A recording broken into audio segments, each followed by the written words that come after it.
letting go and moving on.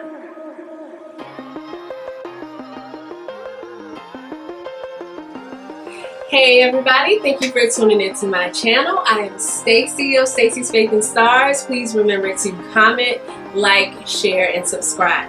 So last week we kind of touched on this topic about letting go and moving on. So I just want to keep the conversation going this week. We're going to continue talking about letting go of relationships that have expired and untethering yourself from certain situations and certain people. I think it's very important because I had a conversation with a loved one and they were sharing with me how they've had a relationship with a particular family member for her entire life. And this person has always been, nasty, rude, hateful, and no matter what she does, she can't appease or please this particular family member. And I kind of was wondering, after all these years that you've been connected with the person, why would you want to kind of be a glutton for punishment? It's almost like you keep going back knowing how this person is going to react, what the response is going to be. It's always going to be negative, hostile, and their response may even be embarrassing, and they may do it on purpose to draw attention, to try to humiliate you. And I just think that a lot of times we become so accustomed to being mistreated, it's almost like we expect it, and we become numb to it. And you become complacent in your relationships with negative people. I always say you teach people how to treat you. It does not matter what the relationship is. It could be a professional or a personal relationship, but you teach people how to treat you.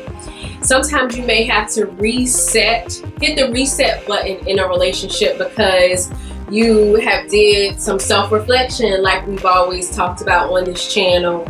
You've done some self-reflecting and you realize, like, I've been tripping. Like, I've been letting this person disrespect me, mistreat me, and I know I deserve so much better. So it's okay to hit the reset button.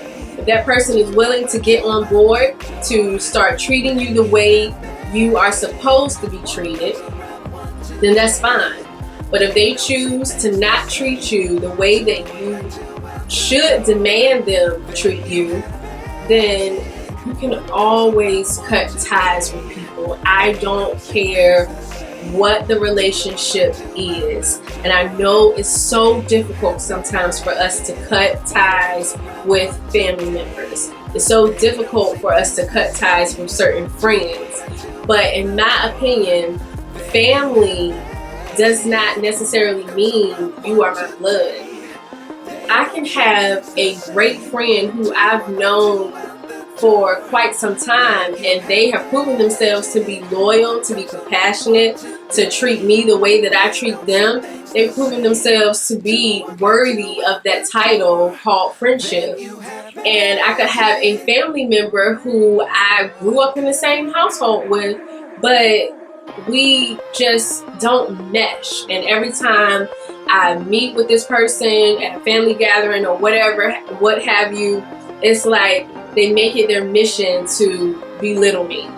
Why would I want to actively pursue that mental and emotional punishment?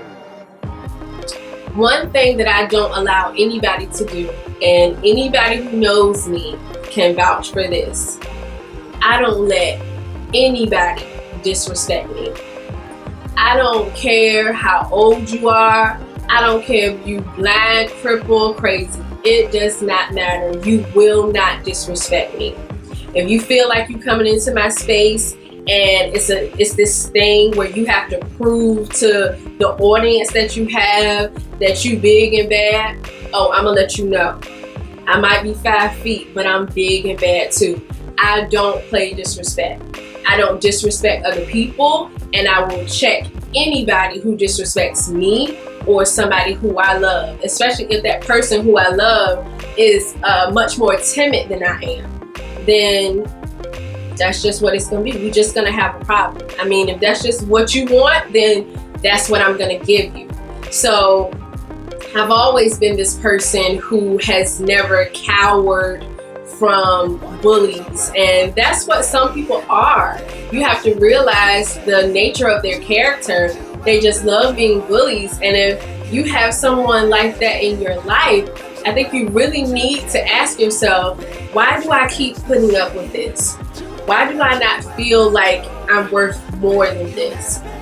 Nowhere is there any law written. I don't care if you hold the banner of Christianity over your head or not. There is no law written that says that you have to be a doormat to anybody, that you have to allow people to mistreat you in order to be a true Christian, to turn the other cheek. Okay, I only got two.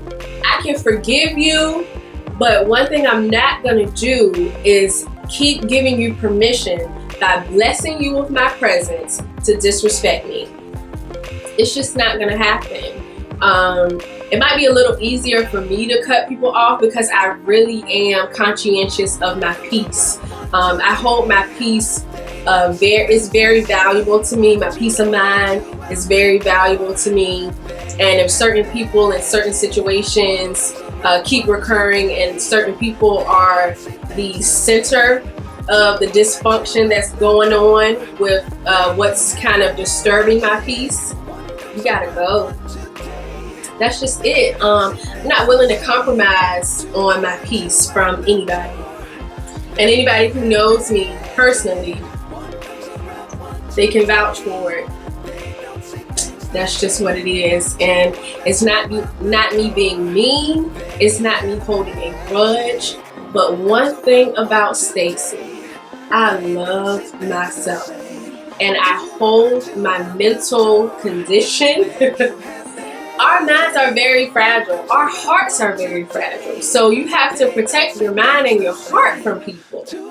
And if certain people in your life, if they call themselves your friend, if they are your family, but they aren't respecting your peace and your mental health, your mental wellness, then you really need to ask yourself, why am I allowing this person to devalue me? So you might just have to let it go. And it's okay to go talk to a therapist about it. It's okay to talk to your pastor about it. But one thing about most pastors, they are not qualified in the matters of psychotherapy, okay?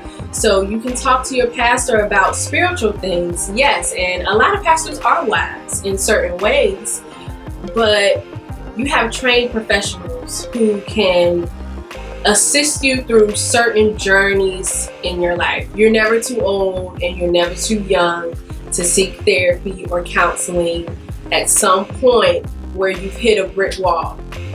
I've actually gone to therapy before. I've gone to therapy by myself.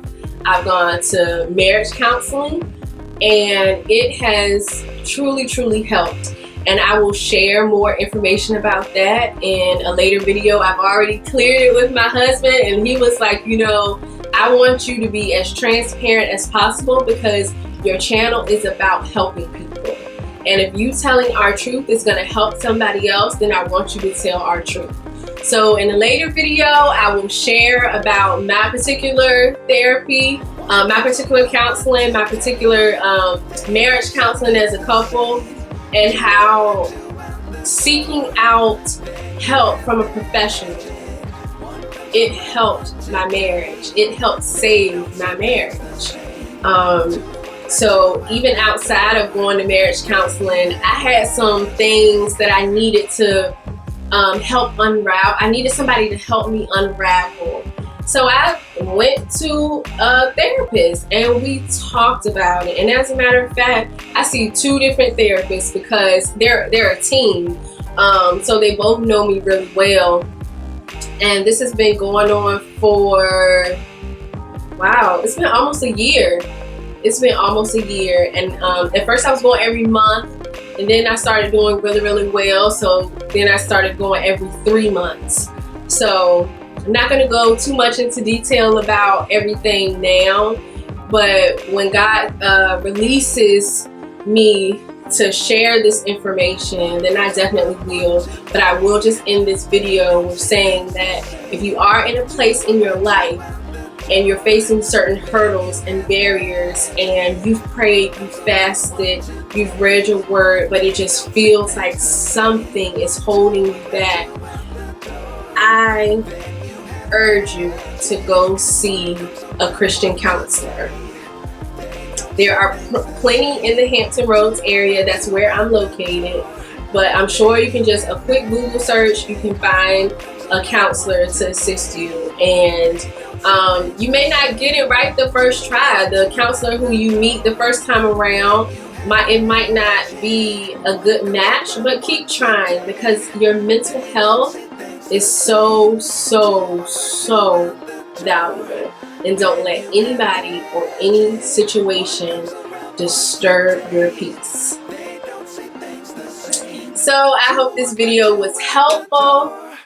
I hope you all learned something from it. I hope it encouraged you in some way. And I just pray that you continue to seek Christ in the fullness of who He is. And remember, let your faith empower you to reach for the stars.